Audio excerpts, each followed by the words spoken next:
Welcome back. AI 171 उड़ने के बाद और गिरने के पहले एक हल्का सी अंडरस्टैंडिंग हम आपको देने की कोशिश कर रहे हैं, क्योंकि इतनी सारी खबरें इस वक्त सोशल मीडिया और व्हाट्सएप और इधर उधर की, ये हो गया होगा, वो हो गया होगा, ये पॉसिबल है, वो पॉसिबल है। तो अपने एक्सपर्ट्स के साथ थोड़ा आपको एक स्ट्रीमलाइन करने की कोशिश कर रहे हैं, जो जानते हैं सच में कि एविएशन क्या है। तो दमानिया साहब और पनेसर साहब दोनों मेरे साथ हैं। सर छोटे और स्क्रिप्ट आंसर चाहूँगा क्योंकि वक्त मेरे पास कम होगा। पनेसर साहब, अब जो कि दोनों डिवाइस हो गए, आज CVR भी मिल गया, FDR तो मिल ही गया था वीकेंड पर, अब CVR भी मिल गया है। ये दोनों डिवाइसेस मिलने के बाद कितना वक्त लगेगा जब हम किसी तरह के किसी कंक्लूजन पे, शुरुआती कंक्लूजन पे पहुंचेंगे कि एग्जैक्टली अंदर क्या हुआ? देखिए, बहुत अच्छी बात है कि आपको ब्लैक बॉक्स मिल गया, सारे इंस्ट्रूमेंट मिल गए हैं। अब कि इसकी एनालिसिस कौन करेगा? ये आदमी कमरे में बैठ के करेंगे और ये पब्लिक को दिखाएंगे कि नहीं? ये पब्लिक के हित में कुछ नहीं बताएंगे। एक क्रैश हुआ था कैलिकट में, उसमें इन्वेस्टिगेशन टीम आप पूछती, एक सवाल पूछती है सर्वाइवर से, अरे जब जहाज टूट गया, बंदे मर गए, उसके बाद एयरोस्पेस ने इवैक्यूएशन प्रोसेस अनाउंस करा कि नहीं? अरे जहाज टूट गया, आप एयरोस्पेस को बोलते इवैक्यूएशन प्रोसेस। ये लेवल है इनका इन्वेस्टिगेशन का।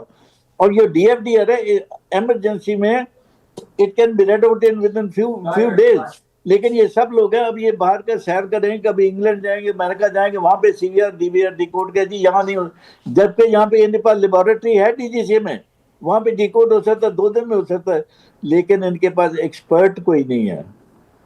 ये सब मिली भगत हो गई। ये जो पावरफुल लॉबीज हैं बोइंग की, एयर इंडिया की, और ये उनको मिली भगत हो के ये इन्वेस्टिगेशन रिपोर्ट बनाएंगे।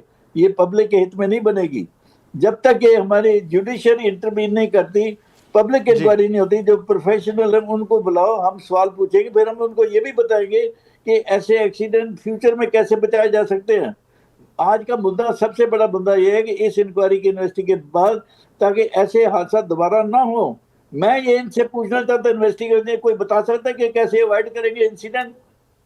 कैलिकट क्रैश में इन्होंने रिकमेंडेशन रिपोर्ट 540 सफे में बना दी, जबकि सेक्रेटरी ने एक पेज भी नहीं पढ़ा होगा।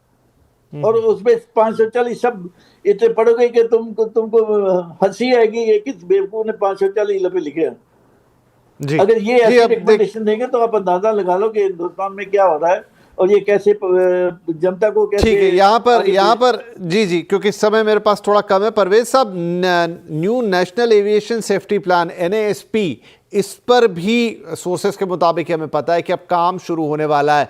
Safety standards I think world wide एक लेवल होता होगा, लेकिन अब हम जब ये नया NASP लेकर आ रहे हैं, इससे क्या फर्क पड़ेगा? इससे बहुत फर्क पड़ेगा। देखिए, दिस में साउंड एब्सर्ड, बट थोड़ा प्रॉब्लम ये भी है कि our aviation industry is growing very very fast. It's beyond everybody's expectation. We are the 3rd largest aviation industry in the world. इसलिए गवर्नमेंट को भी थोड़ा टाइम लग रहा है to cope up with the growth of the industry. देखिए, the problem is DGCA. Everybody complain DGCA is understaffed. They may be, but I think within the available resources, DGCA is doing what best it can. I'm sure the government plan है to DGCA का staff बढ़ाना, more manpower लाना.